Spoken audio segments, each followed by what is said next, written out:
Hello and welcome to study norms. दोस्तों, इस particular video में हम पढ़ेंगे फाइनेंस अकाउंट्स असिस्टेंट के लिए जो हम इकोनॉमिक्स पढ़ रहे थे उसका ये लास्ट टॉपिक है। इसके बाद में हमारी जो इकोनॉमिक्स है वो कंप्लीट हो जाएगा और टॉपिक का नाम है हमारे पास रिकार्डियन थ्योरी। क्या है?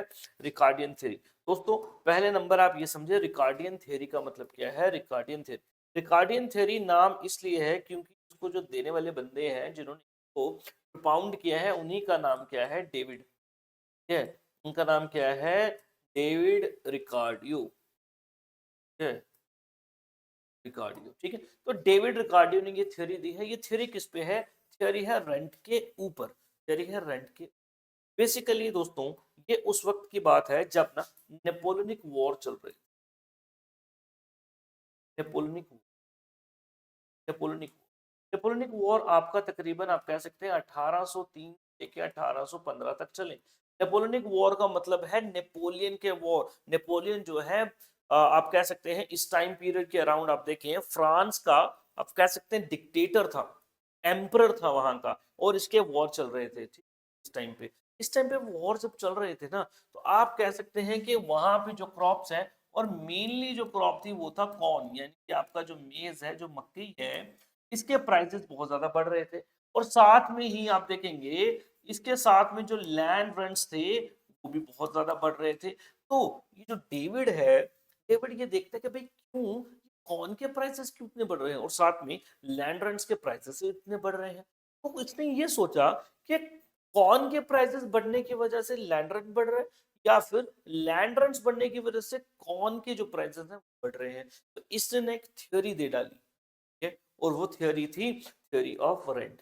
इस थ्योरी को, रिकार्डियन थ्योरी ऑफ रेंट को, क्लासिकल थ्योरी ऑफ रेंट भी बोलते हैं। क्या? Classical theory of rent. ठीक है, पुरानी थ्योरी ऑफ रेंट। ठीक है, क्योंकि अभी दोस्तों मॉडर्न थ्योरी ऑफ रेंट भी आ चुका है, क्लासिकल थ्योरी ऑफ रेंट। चलिए जी, तो हम पढ़ेंगे इसको बहुत अच्छे से। रिकार्डियन थ्योरी ऑफ रेंट क्या है, क्या बोलती है, किसके बारे में है, क्या अजम्पशंस है, सब चीजें कवर करेंगे दोस्त। चलिए स्टार्ट करते हैं। इंट्रोडक्शन क्या है सर? ऑल्सो नोन है क्लासिकल थ्योरी ऑफ रेंट। ठीक है, क्लासिकल मींस पुरानी। चलिए सर, ठीक है। और क्लासिकल इकोनॉमिस्ट ये मानते थे that rent is the payment which is made to the landlord for the use of land. Simple. Land rent क्या है? ठीक है, नंबर वन दोस्तों समझना, इनका मानना क्या था, जो रेंट है ना, रेंट सिर्फ और सिर्फ एक ही चीज का है। किस चीज का? कि जो जो लैंड लॉर्ड जो है, इनको पैसा दिया जाएगा फॉर यूजिंग लैंड, वही रेंट हो सकता है। मकान का रेंट रेंट नहीं है, गाड़ी का रेंट रेंट नहीं है। समझ रहे हो? इनके हिसाब से रेंट सिर्फ एक ही चीज है। क्या है वो rent? Rent is the payment. ये वो पेमेंट है या पेमेंट है which is made to the landlord, जो लैंडलॉर्ड को की जाती है। किस लिए की जाती है? फॉर यूजिंग देयर लैंड, उनकी जमीन यूज करने के लिए। ठीक है जी। But modern economist is of the view, इस बात को मानते हैं, इस व्यू पे एग्री है that rent can be earned on other factors of production also. बाकी सब चीजों पे भी रेंट जो है आपका हो सकता है, लेकिन क्लासिकल इकोनॉमिस्ट जो है वो बोलते हैं सिर्फ और सिर्फ जमीन यूज करने का ही जो पैसा दिया जाता है वही रेंट है। चलिए जी, the first theory of rent was given by classical economist David Ricardo. Very important, किसने दिया? डेविड रिकार्डो ने दिया अराउंड 1809 में। ये थ्योरी 1809 के आसपास दी गई। किसने दिया था? ये एक ब्रिटिश पॉलिटिकल इकोनॉमिस्ट थे। कहां के? ब्रिटिश, ब्रिटेन के, याद कर लेंगे दोस्तों। ठीक है जी, चलिए। He gave his famous theory in his book Principle of Political Economy and Taxation। ये किताब का भी नाम याद रखना है दोस्तों। ठीक है, क्या है? Principles of Political Economy and Taxation। तो इस किताब में इन्होंने इस थ्योरी के बारे में बताया, थ्योरी ऑफ रेंट। ये थ्योरी ऑफ रेंट क्या है, इसको हम समझेंगे बहुत तगड़े तरीके से। चलिए जी, रिकार्डियन थ्योरी ऑफ रेंट। चलिए जी, बोलता है rent is that proportion of the produce. Produce का मतलब जब हम खेती करते हैं, जब हम एग्रीकल्चर करते हैं, तो एग्रीकल्चर करने के बाद में जो हमारे पास लास्ट में क्रॉप आता है, जो प्रोड्यूस हमारे पास लास्ट में आता है, बोल रहा है इस प्रोड्यूस का वो पार्ट है which is paid to the landlord, जो कि लैंडलॉर्ड को दिया जाता है। ठीक है, कि लैंडलॉर्ड को दिया जाता है। तो मतलब आप ये भी बोल सकते हो कि अगर आपका जो क्रॉप आया है, जो प्रोड्यूस आपको आया है, लेट्स सपोज वो 100 रुपए का बिकता है। ठीक है, तो इस 100 रुपए का वो पार्ट, लेट्स सपोज वो 10 रुपए हो सकते हैं, जो आप लैंड यूज करने के लिए, जिसकी जमीन है, जिसकी जमीन थी, जिसका जमीन को आपने इस्तेमाल किया ये क्रॉप को ग्रो करने के लिए, उसको दोगे। It is that part of the produced of the earth which is paid to the landlord। ठीक है, for the original and indestructible power of the soil। क्या आपने क्या इस्तेमाल किया? सॉइल का इस्तेमाल किया। ठीक है, सॉइल का इस्तेमाल किया। ठीक, और बोला सॉइल जो है इसमें इंडिस्ट्रक्टिबल पावर है, यानी कि सॉइल कभी भी डिस्ट्रॉय नहीं होती, जो कि इसकी लिमिटेशन है तरीके की। है, क्योंकि सॉइल भी तो डिस्ट्रॉय होती है ना, सॉइल भी तो इनफर्टाइल हो जाती है। तो इसका मानना यह है कि सॉइल फर्टाइल ही रहती है। ठीक है, जो सॉइल फर्टाइल है वो फर्टाइल ही रहेगी, जो इनफर्टाइल है वो इनफर्टाइल ही रहेगी। ठीक है, तो इसकी वो क्रिटिसिज्म भी है, जिस थ्योरी को हम देखेंगे, ड्रॉबैक भी इसके देखेंगे। चलो जी, सो फॉर रिकार्डो, रिकार्डो के लिए रेंट इज द पेमेंट, ये वो पेमेंट है जो कि लैंडलॉर्ड को दी जाती है for fertility of peace of soil of land. इसके लिए फर्टिलिटी ऑफ सॉइल के लिए दी जाती है, क्योंकि आपने उसकी जमीन का इस्तेमाल किया है, यूज किया है। और जमीन का इस्तेमाल किया है वो इसलिए आप दे रहे हो क्योंकि लैंड फर्टाइल है। रिकार्डो ये भी बोलता है, बोले अगर तो लैंड इनफर्टाइल है ना, अगर तो लैंड इनफर्टाइल है तो उसके ऊपर जीरो रेंट आएगा, यानी कि उसका कोई भी पैसा आपको नहीं देना होता है। जो अगेन इसकी बात की क्रिटिसिज्म है, अगर लैंड आज के जमाने में आप देखोगे अगर बंजर भी है तो भाई उसका भी रेंट आपको देना पड़ेगा, उसकी भी अपनी कोई ना कोई वैल्यू है। लेकिन रिकार्डो इन बातों को नहीं करता।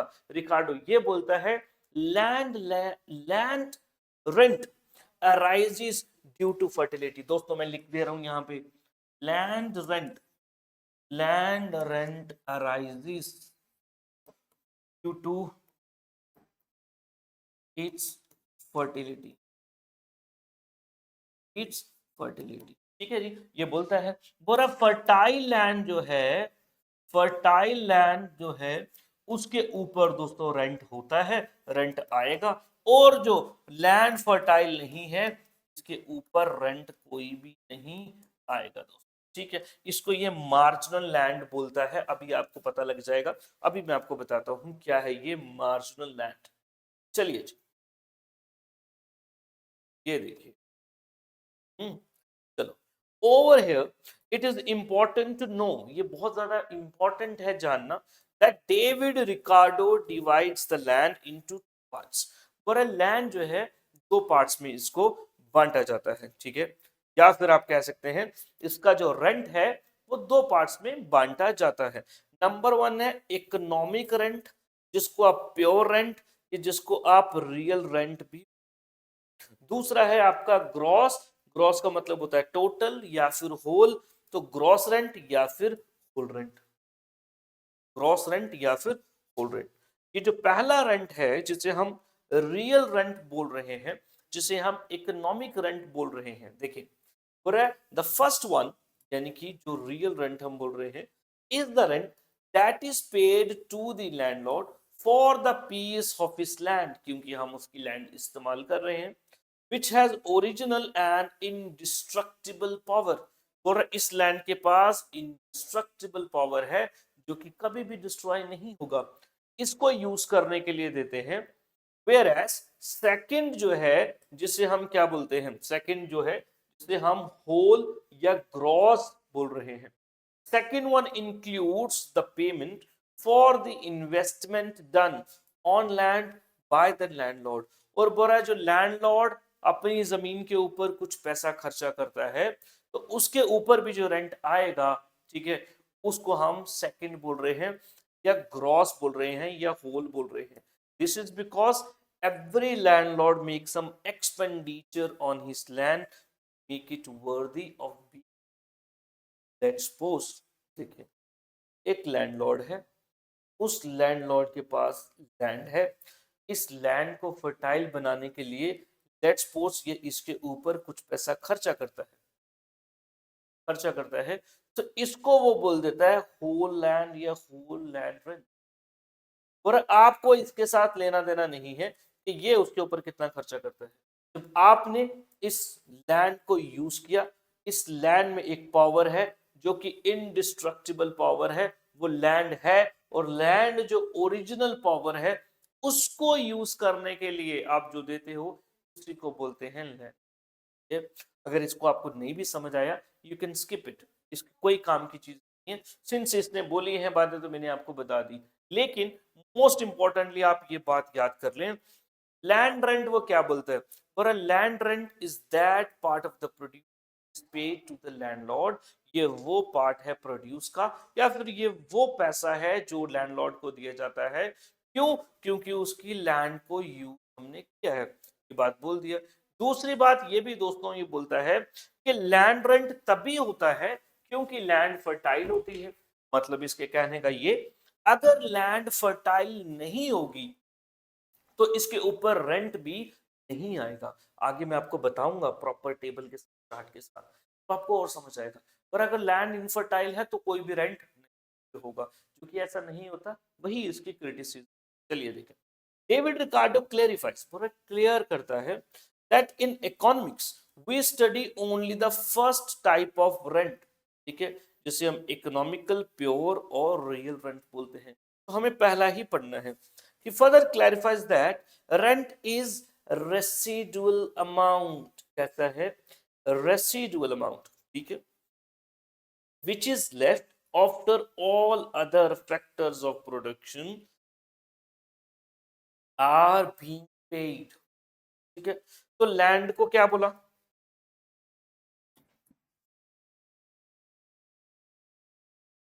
Residual amount. रेसिडुअल अमाउंट का मतलब है जो बच जाए, जो रिमेन है, और अब बाकी सारे फैक्टर्स ऑफ प्रोडक्शन को पैसा देने के बाद जो बचे वो रेंट है।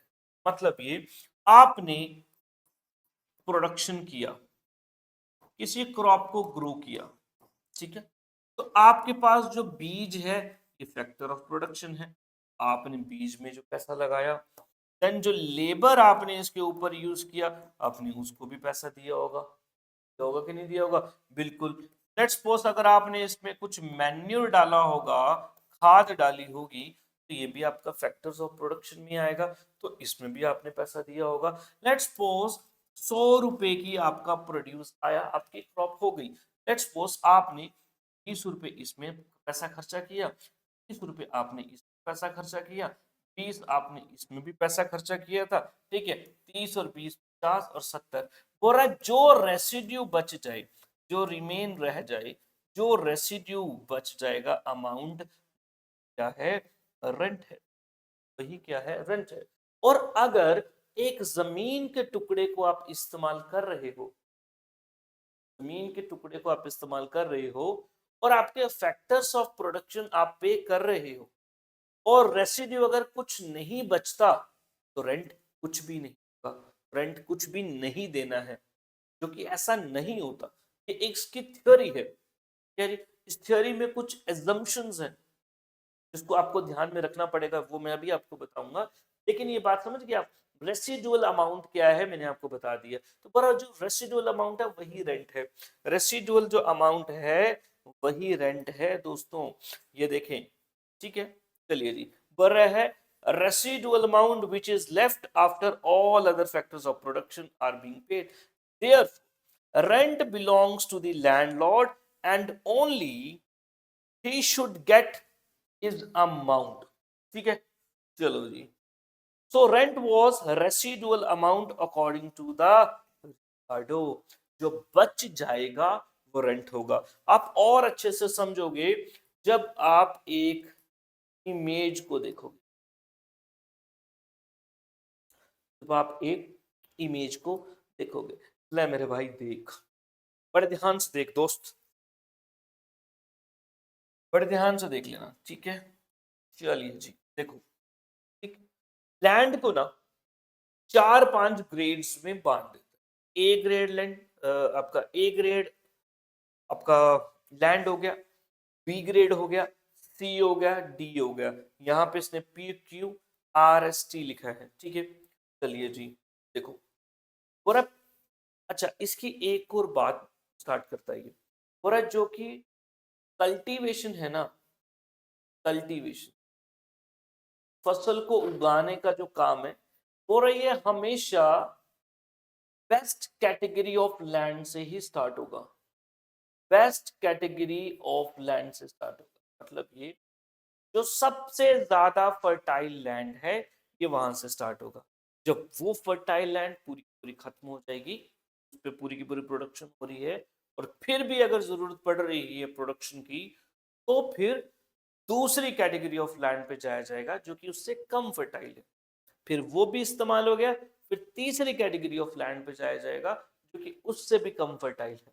ठीक है, देख लो यहाँ पे, पी लैंड सबसे ज्यादा फर्टाइल, और जी इस लैंड के ऊपर कल्टीवेशन करने के लिए टोटल जो खर्चा हुआ, टोटल कॉस्ट इनकर्ड, जिसमें बीज भी है, जिसमें लेबर भी है, जिसमें पानी भी है, जिसमें मैन्योर भी है, कितना पैसा लग गया?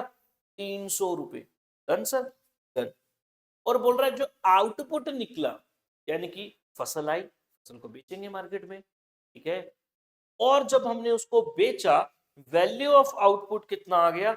600 रुपए। तो कितना पैसा बचा सर? 300 और 300 600, ठीक है। तो इसमें 300 का जो डिफरेंस है वो पैसा क्या है दोस्त? रेंट है। ठीक तो है, रेसिडुअल अमाउंट, यही तो बोला था। After paying all the factors of production, the residual amount he rent है। दूसरी कैटेगरी ऑफ लैंड सर क्यों पे आए? ये इससे कम फर्टाइल है, पैसा तो उतना ही लगेगा आपको। आपको क्रॉप सेम लेवल की क्रॉप, सेम क्वांटिटी में क्रॉप आपको ग्रो करना है ना जी। चलिए जी, 300 रुपए आपको इसमें भी लग गए, लेकिन ये फर्टाइल थोड़ी कम है। तो फर्टाइल अगर कम है तो टोटल जो आउटपुट आएगा, जो उपज सामने आएगी, वो कितने की आई? 500 की आई, यानी कि इससे थोड़ा कम आया, ठीक है। तो रेसिडुअल अमाउंट कितना बच गया? 200। कितना बच गया? 200। तो सर ये 200 क्या है? रेंट है। तो यहां पे जो रेंट जाएगा वो 200 जाएगा, ठीक है। चलिए जी, तीसरा, और यहां पे भी 300 लगा, ये इससे भी कम लैंड है, ठीक है? और यहां पे अगर ये और कम लैंड है, तो यहां पे जो आउटपुट है वो कितने का आ रहा है? 400 का। तो कितने का डिफरेंस आ गया? 100। तो रेसिडुअल अमाउंट कितना है? 3 आपका 100। थर्ड कैटेगरी ऑफ लैंड जो है, रेसिडुअल अमाउंट कितना है? 100। तो यही क्या हो जाएगा इसका? रेंट। जब चौथी कैटेगरी ऑफ लैंड पे अगर आप चले जाएंगे, ठीक है, चौथी कैटेगरी ऑफ लैंड पे चले जाएंगे, इसमें भी 300 लगा, लेकिन उपज जो है वो 300 की ही आई, 300 की ही उपज आई। सर क्यों? क्योंकि फर्टाइल कम है। इसके ऊपर, इसके ऊपर कितना रेसिडुअल अमाउंट है? 0। समझ रहे मेरी बात? ठीक, तो बोल रहा है यहां पे ना, इस जमीन के ऊपर कोई रेंट ही नहीं दिया जाएगा, इस जमीन के ऊपर कोई रेंट ही नहीं दिया जाएगा। ऐसा थोड़ी होता है, रेंट तो देना ही पड़ेगा भाई। यही तो इस थ्योरी का क्रिटिसिज्म है। हर एक थ्योरी का मतलब होता है एक हाइपोथेटिक बात, एक थ्योरी है, एक्चुअल में ऐसा नहीं होता, ठीक है। तो जो भी कोई थ्योरी होती है ना, उसके क्रिटिसिज्म भी होते हैं, उसको बाकी जो थ्योरिस्ट होते हैं क्रिटिसाइज भी करते हैं, उसको भी क्रिटिसाइज किया, ठीक है जी। चलिए, ऐसी लैंड, ऐसी लैंड जो आपको जीरो रेंट देती है, ऐसी लैंड जो आपको जीरो रेंट देती है, एज पर डेविड रिकार्डो, और उस लैंड को क्या बोला जाता है? मार्जिनल। क्या बोला जाता है? Marginal land. चलिए दोस्त,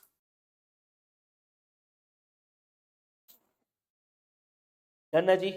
चलिए, ये आपको समझ आ गया, रेसिडुअल अमाउंट आपको समझ आ गया। चलिए, इस थ्योरी में ना आपको कुछ चीजें एज्यूम करनी पड़ती, कार्डो के हिसाब से कुछ चीजें आप मान के चलो। कुछ चीजें आप मान के चलोगे कि भाई ऐसा होता है, ठीक है। चलिए जी, देख लेते हैं भाई क्या एज्यूम कर रहे हैं। Number 1, Ricardo assumed that only one factor of production, जो कि रेंट है, सॉरी लैंड है, कैन अर्न रेंट। जैसे मैंने आपको पहले भी बताया, सिर्फ लैंड पे ही रेंट हो सकता है, इक्विपमेंट्स का कोई रेंट नहीं हो सकता, ठीक है जी। बाकी ट्रैक्टर का कोई रेंट नहीं हो सकता। तो बोल रहा है जी सिर्फ और सिर्फ लैंड पे ही रेंट हो सकता है, ठीक है जी।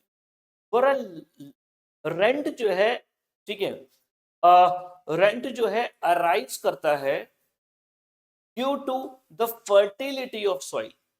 मैंने आपको आपको प्रूफ हो गया ना, अगर सॉइल फर्टाइल नहीं है, सॉइल फर्टाइल नहीं है तो उसके ऊपर कोई भी रेंट नहीं आएगा, और अगर ज्यादा फर्टाइल है तो रेंट उसके ऊपर ज्यादा आएगा, ठीक है। और जो रिमेनिंग अमाउंट होता है, हमने देख लिया, जो पैसा लगाया और जो पैसा आउटपुट देगा, ठीक है, इन दोनों का जो रिमेनिंग अमाउंट है, रिमेनिंग किसका सर, बाकी सारे फैक्टर्स ऑफ प्रोडक्शन को पे करने के बाद जो रिमेनिंग बच जाता है उसी को हम क्या बोलते हैं, रेंट है। तो ये फर्टिलिटी ऑफ सॉइल की वजह से होता है, विच इज ओरिजिनल, मतलब सॉइल फर्टिलिटी, सॉइल की जो फर्टिलिटी है वो ओरिजिनल है, वो नेचर के द्वारा दी गई है, ठीक है, और वो इंडिस्ट्रक्टिबल है, और इसको डिस्ट्रॉय भी नहीं किया जा सकता, बोलता है इस फर्टिलिटी को, जो कि अगेन बात गलत है। ये भी इसका क्या है, क्रिटिसिज्म है, ऐसा नहीं होता।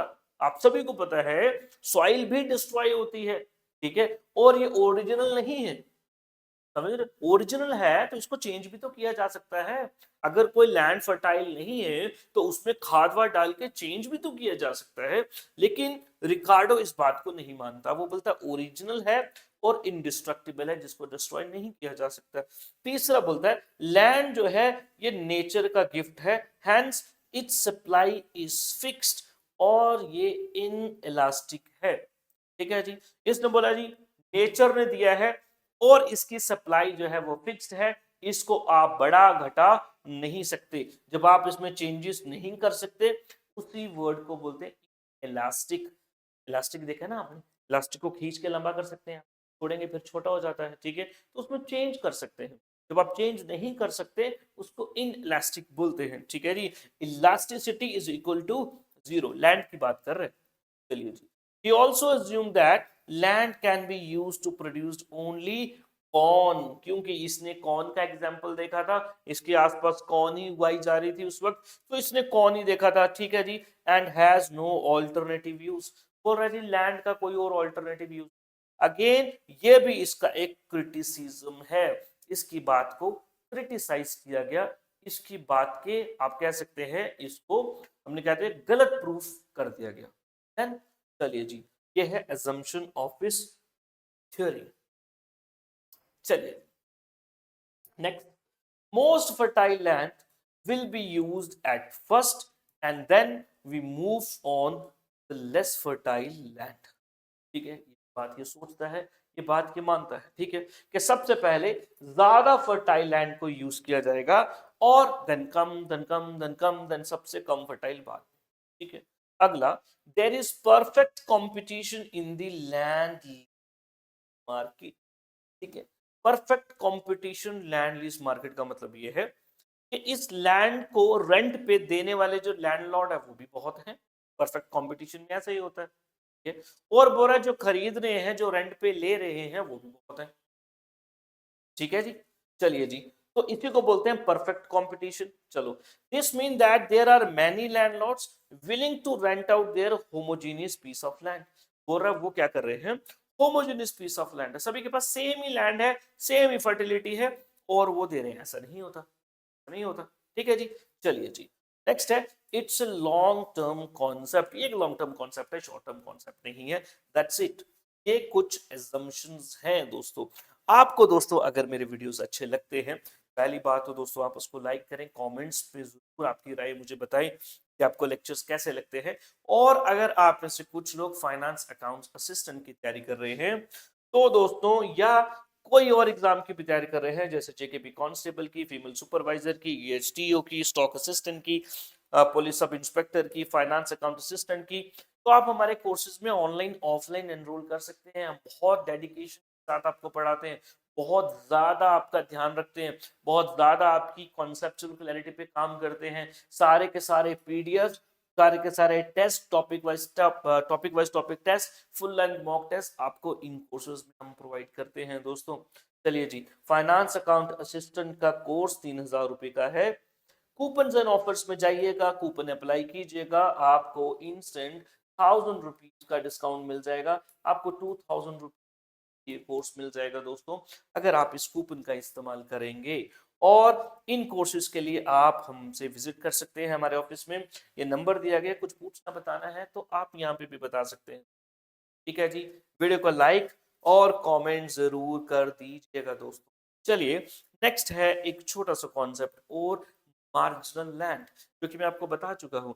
Marginal land is the land जिसमें कोई भी रेंट नहीं आएगा, इस पे कोई भी रेंट नहीं आएगा। देखो, पर he is of the view that the land can be divided into several categories, कई सारी कैटेगरी में बांटा जा सकता है on the basis of fertility. ठीक है, जिसको बोलते हैं ग्रेड्स ऑफ लैंड। देखते हैं, पर human being at first uses the best quality land, सबसे पहले तो बढ़िया क्वालिटी, बढ़िया फर्टाइल लैंड का इस्तेमाल होगा। Then he moves to the lesser fertile या फिर क्वालिटी वाली लैंड, फिर कम फर्टाइल लैंड पे जाएगा। ठीक है जी, then he said this process will continue, ये प्रोसेस चलता रहेगा till we reach that piece of land where amount invested in it becomes equal to the revenue received। मतलब जितना पैसा आपने खर्चा किया उतना ही पैसा वहां से वसूला। यानी कि 20 रुपए आपने लगाए थे और लास्ट में जब क्रॉप ग्रो किया आपको 20 रुपए ही वहां से कमाए। और इसमें बोल रहा है जी, सारा का सारा आपका फैक्टर्स ऑफ प्रोडक्शन ही जो पैसा लगा था वही रिकवर हुआ है, इसके ऊपर कोई भी रेंट नहीं आएगा। देख लें जी, on such piece of land there shall be no residual amount and the rent will be zero. Such land shall be known as the marginal land. याद रखना पड़ेगा आपको इस टर्म को, मार्जिनल लैंड क्या है दोस्तों। ये आपको बहुत दोस्तों में इत्मीनान से, बहुत इजी स्टेप्स में पढ़ाता हूँ आपको। सारे टीचर्स हमारे ऐसे ही आपको पढ़ाते हैं। और आप जरूर लाइक करें इस वीडियो को और हमारे चैनल को सब्सक्राइब करें दोस्तों। हो सके तो आप प्लीज गूगल पे जाके स्टडी नॉर्म्स कोचिंग टाइप करें, स्टडी नॉर्म्स कोचिंग, और दोस्तों वहां पे जाके आप हमें रिव्यू करें। और बिकॉज आपके रिव्यू करने से हम रैंक करेंगे और ज्यादा लोगों तक पहुंच पाएंगे। चलिए जी, नेक्स्ट क्वेश्चन देख लेते हैं। According to Ricardo, marginal land earns, जो मार्जिनल लैंड होती है वो क्या अर्न करती है? For maximum rent, minimum rent, zero rent या नेगेटिव? सभी को पता है जीरो रेंट, जीरो रेंट। ठीक है, चलिए ये मैंने आपको पहले ही बता दिया, समझा दिया मैंने आपको। चलिए, अब इसका क्रिटिसिज्म क्या है? जो जो बातें डेविड रिकार्डो ने कही वो बातें बिल्कुल ठीक नहीं है। वो उसने एज्यूम किया चीजों को ऐसा ऐसा होता है, लेकिन आज वो मॉडर्न कॉन्टेक्स्ट में गलत साबित होती है। देखते हैं क्यों। उसी को बोलते हैं हम क्या? क्रिटिसिज्म। क्रिटिसिज्म क्या है? Modern economist are of the view that rent does not arises on the land alone. पहली, सिर्फ लैंड पे ही नहीं होता रेंट, रेंट और भी किन्हीं चीजों से वसूला जा सकता है, और भी किसी चीज का रेंट हो सकता है। ठीक है, rent is not paid on the account of its fertility. Rent सिर्फ और सिर्फ फर्टिलिटी के बेसिस पे नहीं दिया जाता। ठीक है, जो रेंट है वो लैंड का अपना भी कोई ना कोई इस्तेमाल है। ठीक है, चाहे वो इनफर्टाइल लैंड भी ना हो, इनफर्टाइल भी है तो भी तो दोस्तों, तो भी तो इसके ऊपर रेंट जनरेट होता है। क्यों होता है? लैंड है ना, एक स्कार्स रिसोर्स है, स्कार्सिटी है इसकी। क्या है? स्कार्सिटी है। स्कार्सिटी मतलब इसकी कमी है, कमी है इसकी।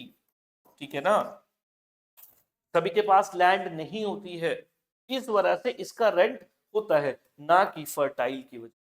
ठीक है, चलो। Ricardo said that most fertile land is cultivated at first, सबसे पहले मोस्ट फर्टाइल लैंड को होगा, then we move on to the lesser fertile land, is also not accepted, ये भी बात ना मानने वाली बात है। In reality the land which is closest is cultivated at first, reality में बोल रहा है जो भी लैंड हमारे पास होती है, हमारे नजदीक होती है, उस पे पहले कल्टीवेशन। ठीक है, चलिए जी। Ricardo also said that the rent is residual amount, भाई ऐसा थोड़ी होता है, आप किसी से जमीन लोगे तो ये थोड़ी कि पहले आप उस पे क्रॉप ग्रो करके देखोगे और देखोगे क्रॉप के आपको जी रेसिडुअल अमाउंट बचा है कि नहीं बचा है, वहां से पैसे बच रहे हैं तो जाके आप रेंट दोगे, नहीं। जो आपको जमीन देगा अपनी रेंट पे वो आपसे रेंट पहले ही वसूल लेगा। तो ये भी आज मॉडर्न डे कॉन्टेक्स्ट में बात फिट नहीं होती। देख लें जी, तो उसने बोला रेंट जो है एक रेसिडुअल अमाउंट है जो बच जाता है after other factors are paid, but in reality profit is the residual amount whereas rent is decided before any production activity, rent तो पहले ही डिसाइड हो जाता है। तो ये सारे क्रिटिसिज्म है दोस्तों किसके, रिकार्डो की थ्योरी के। चलिए जी, एक क्वेश्चन और है, और ज्यादा एमसीक्यूज अगर आपको प्रैक्टिस करने हैं ना दोस्तों, तो वो आपको पेड कोर्सेज में ही मिलेंगे, तो आप इन पेड कोर्सेज में ज्वाइन कर लें, आप बहुत ज्यादा एंजॉय करोगे वीडियोस को, I guarantee you, I promise you, आप बहुत तगड़ा कंटेंट आपको मिलेगा। ठीक है, और हमेशा हम अवेलेबल रहते हैं, इन केस आपको कोई प्रॉब्लम होती है आप हमें फोन करते हैं, हम आपका फोन उठाते हैं, व्हाट्सएप पे मैसेज डालते हैं, हम देखते हैं आपका। ठीक है, यही हमारी कोशिश है, किस तरीके से आपके लिए चीजें इजी कर दी जाए दोस्तों। रिकार्डियन रेंट बोलता है अराइजेस ड्यू टू, रेंट किस वजह से होता है, आप सभी को पता है किस वजह से होता है। बोरा जी, स्कार्सिटी ऑफ लैंड की वजह से नहीं, कार्डो ने ऐसा नहीं बोला। दूसरा, गवर्नमेंट की रिस्ट्रिक्शन की वजह से नहीं, मोनोपोली ऑफ लैंड की वजह से नहीं, differences in productivity of land, बोल रहा है डिफरेंसेस का मतलब ये है डिफरेंट डिफरेंट लैंड्स डिफरेंट तरीके की फर्टिलिटी इनमें है। जितनी ज्यादा जो फर्टाइल है उतना ज्यादा उस पर रेंट है, जो फर्टाइल नहीं है यानी कि जो मार्जिनल लैंड है इनके ऊपर तो जीरो रेंट है। ठीक है, तो यही तो रिकार्डो ने बोला, यही तो रिकार्डो ने बोला। एंड विद दिस हमारा रिकार्डियन थ्योरी ऑफ रेंट जो है ये कंप्लीट होता है। होप आपको लेक्चर अच्छा लगा होगा, समझ आया होगा, आपको मजा आया होगा इस वीडियो को देखने के बाद। आप दोस्तों आपकी राय, आपके कमेंट्स जरूर छोड़ के जाइएगा, और I would love to read your comment. Thank you very much, have a nice day.